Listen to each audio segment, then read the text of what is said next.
बिस्मिल्लाहिर्रहमानिर्रहीम। अस्सलामु अलैकुम वरहमतुल्लाहि वबरकातुहू। जज़ाल्लाहु अन्ना मुहम्मदन मा हुवा अहलुहू। मेरे नाज़रीन, उम्मीद है आप खैरियत से होंगे। अल्लाह ताला शान आप वल्लाह पढ़े इन हदीसों को। क्या बड़ी निशानियां पूरी होने का वक़्त बिल्कुल करीब नहीं आ गया? जब आप इन हदीसों को पढ़ेंगे तो आप पर ये बात रोज़ रोशन की तरह वाज़ेह हो जाएगी कि जिस ज़माने में हम जी रहे हैं ये प्रेडिक्शन पूरी होने का वक्त है। टाइम कम से कम होता जा रहा है, कम टाइम रह गया है।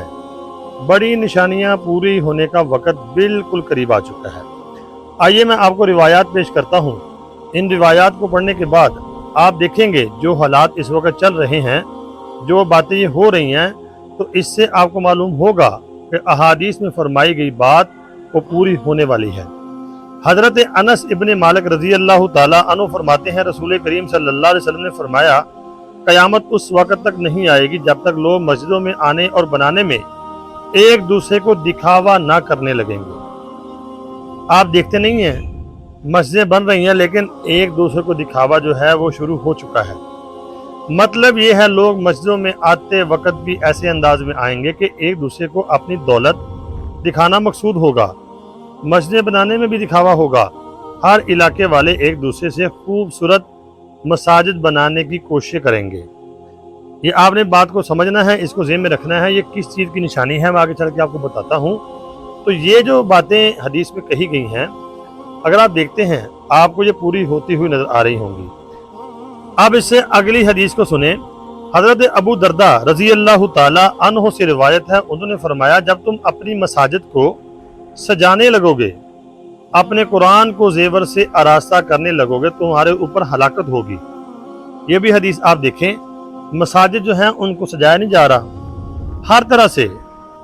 इससे अगली हदीस को पढ़ें। हजरत अब्दुल्ला इब्ने अब्बास रज़ी अल्लाह ताला अन्हुमा से रिवायत है कि नबी करीम सल्लल्लाहु अलैहि वआलिहि वसल्लम ने फरमाया, जब किसी कौम के गुनाह ज्यादा हो जाते हैं, ये मस्जिदें खूबसूरत क्यों बनेंगी और क्यों बनती हैं?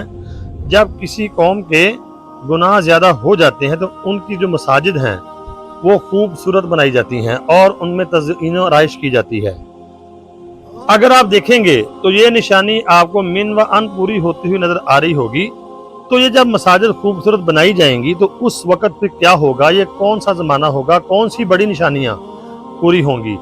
ये पहली लाइन के एंड से देखें, और खूबसूरत मसाजिद दज्जाल के खुरूज ही के वक़्त में बनाई जाएंगी। इस हदीस में हमें क्या इशारा मिल रहा है? पहले तो ये आपने फरमाया कि मस्जिदें खूबसूरत बनाते हैं वो जब, यानी कि जब मुसलमानों में गुनाह ज्यादा हो जाएंगे तब ये बनेंगी। फरमाया और ये खूबसूरत जब बनाई जाएंगी तो समझना फिर दज्जाल का खुरूज जो है वो भी करीब है और दज्जाल के खुरूज के वक़्त में ही ये बनाई जाएंगी। अब ये जो मैंने 3-4 हदीसें आपके सामने पेश की हैं, इससे आपको क्या बात मालूम हो रही है? अगर आपको ये मालूम हो रहा है कि हालात वैसे बन चुके हैं तो फिर समझ लें दज्जाल का खुरूज जो है वो करीब है। तो दज्जाल का खुरूज करीब है, उससे पहले हजरत इमाम महदी का ज़हूर भी करीब है और जंगे अजीम भी आपके सामने है, वो शुरू हो चुकी है। टाइम कम है, जो बार बार मैं कहता हूँ टाइम कम है, मतलब ये है जो बड़ी खूनरेज़ जंग है वो हमारे सर के ऊपर खड़ी है। वो जंगे अजीम जो है उसका बगल बच चुका है, लेकिन हम क्या है, अभी ख्वाब गफलत में हैं। हमारी ईमानी लिहाज से, आमाल के लिहाज से, असबाब के लिहाज से कोई जर्रा बराबर भी तैयारी नहीं है। तो इससे आपको ये बात समझ आ गई होगी कि बड़ी निशानियां और बड़ी प्रेडिक्शन पूरी होने का वक़्त करीब है, अब दूर नहीं है। तो फायदा में देखें, ठीक कहते हैं, गुलामी में कौमों की सोचें भी उलट हो जाती हैं। आज अगर किसी इलाके में खूबसूरत मस्जिद ना हो तो उस इलाके वालों को यूं समझा जाता है जैसे अल्लाह के साथ इनका कोई ताल्लुक नहीं है।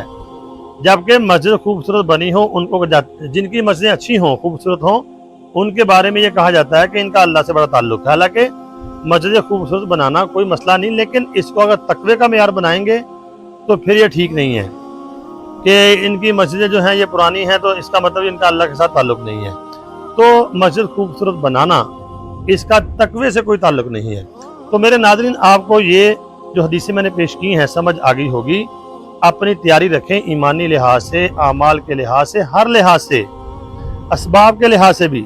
वक़्त मैं इसलिए कहता हूँ कम है, अल्लाह से توبہ استغفار کریں، اسلام کی طرف لوٹیں۔ اللہ رب العالمین ہم سب کا حامی و ناصر ہو۔ اللہ تعالیٰ امت مسلمہ کے حکمرانوں کو خصوصاً جگا دے اور امت کو ایک کر دے۔ تو ویڈیو کو آگے شیئر لازمی کرنا، میرا کام ہے آپ تک حدیثیں پہنچانا۔ اللہ رب العالمین میری کاوش اور محنت کو قبول فرمائے اور آپ کو بھی جزائے خیر عطا فرمائے اور آپ کے بھی ایمانوں کی اور آپ کی اولادوں کی اللہ حفاظت فرمائے۔ السلام علیکم۔